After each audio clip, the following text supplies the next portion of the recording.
Jadi ulama kita dari dulu itu sudah tahu. Dan itu masuk di ilmu hikmah. Kenapa larangan menjadikan pakaian sementara dipakai sebagai lap? Kan begitu. Maka kenapa tidak boleh memotong kuku di dalam rumah? Di dalam, utamanya di dalam kamar. Itu kan jadi masalah. Kita mau memotong kuku kan kalau dikasih kertas kemudian dianulkan, bukan jadi sampah.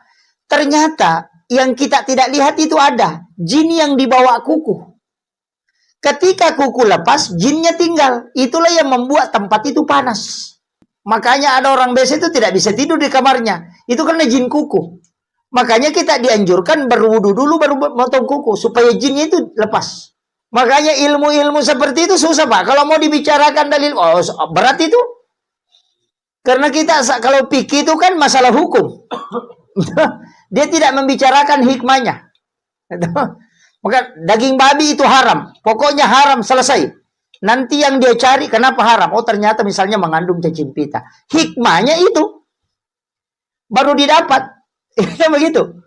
Tapi tidak bisa berubah hukum karena hikmah. Misalnya, kalau orang temukan obat yang bisa membunuh cacing pita. Jangan katakan, babi sudah bisa dimakan. Begitu.